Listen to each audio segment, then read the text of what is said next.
What a story. Reliving history there. Oh, yeah, you bet. Well, thanks for watching First Coast News at 5:30. Don't go away, everyone. First Coast News at 6 starts right now. From the Information Center of First Coast News, your news leader.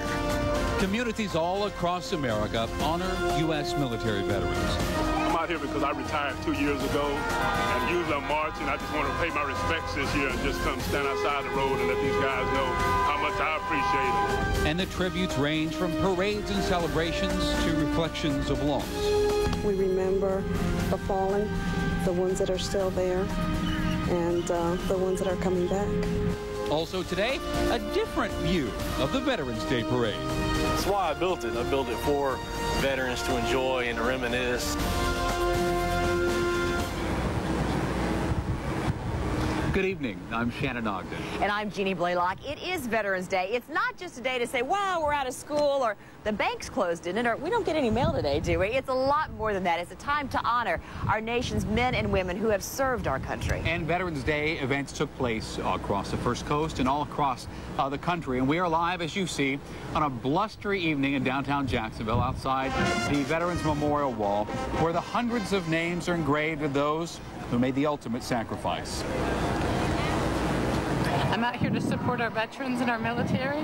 My father was a World War II veteran, and I just, I wanted to come out and show my appreciation for all the military does for the United States of America.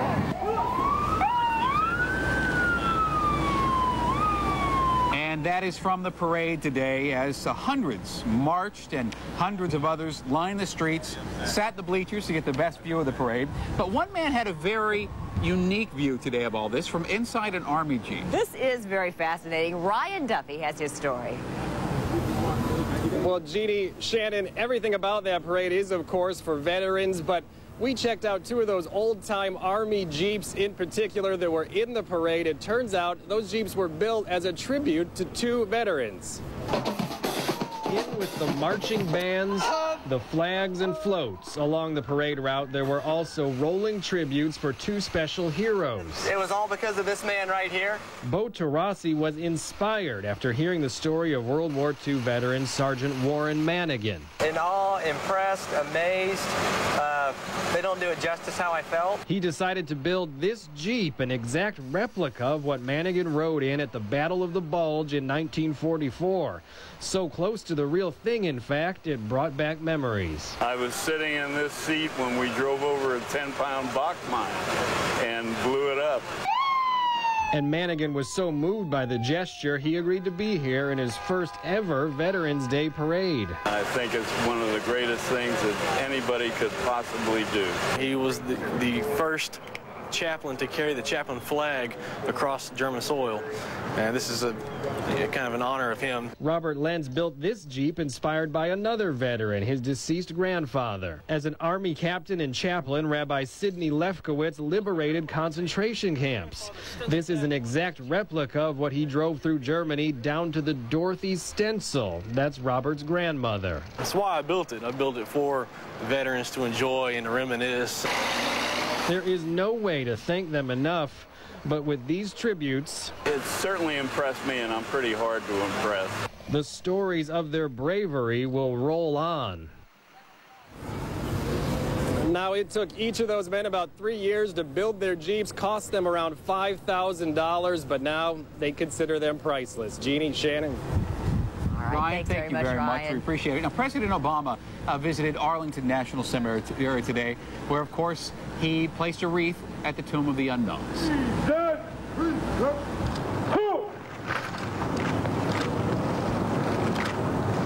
The president took part in this tradition that honors not only those who lost their lives in battle, but also the men and women who serve the U.S. military missions today, worldwide.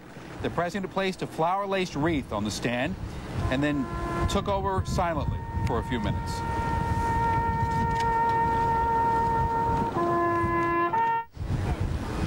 And some local families paid their respects today at the Jacksonville National Cemetery. This cemetery opened just earlier this year on the north side. Roger Weeder joins us this evening also at the wall. And of course, Roger, for years, there was not this type of honor, a final resting place for people here locally. You're right, Shannon. Now there is a national cemetery to serve veterans here in Florida and South Georgia and from across the Southeast.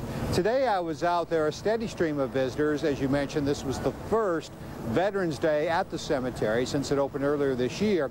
And I caught up with the Charles family who came to pay respects to father and husband. Sandra and Eric Charles were among visitors who made the National Cemetery a priority destination. They were hardly alone. The Charleses came to remember their Army soldier who served in Vietnam. And your thoughts today? A lot of thoughts, but all good ones. And I'm glad to be here to be able to celebrate the day with my husband and my son.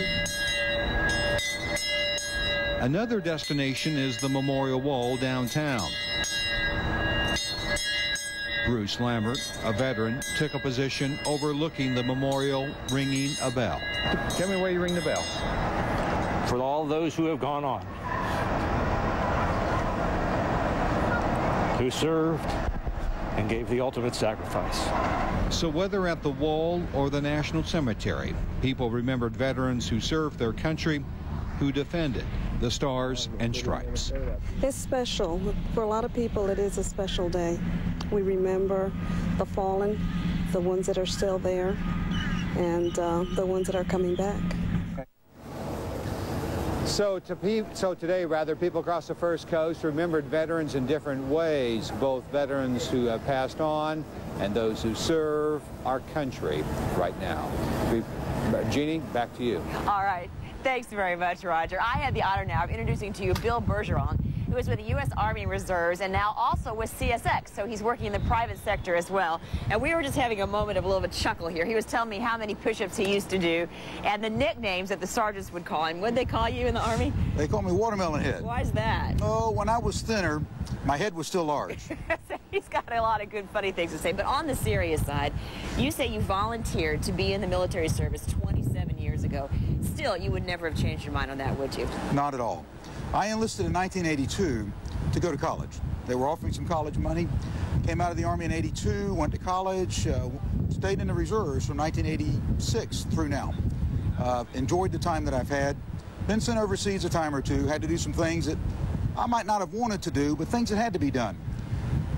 I believe that our servicemen and women today, the reservists, the folks that have served for just a short period of time, or even the folks that have stayed for retirement, they're there because they believe in what our country stands for. And you were telling me that you think the fabric of our lives here in America has changed, that the draft is no longer what's going on, and maybe some people don't want to bring the draft back, but when there was a draft, you say, it was different. How's that? Back during the 40s and the 50s, when people were serving in the service, there was a commonality that they all experienced. That commonality changed in the 60s and the 70s. Vietnam sort of changed some things. But as we moved into the 80s and into the 90s, there wasn't a requirement for people to serve.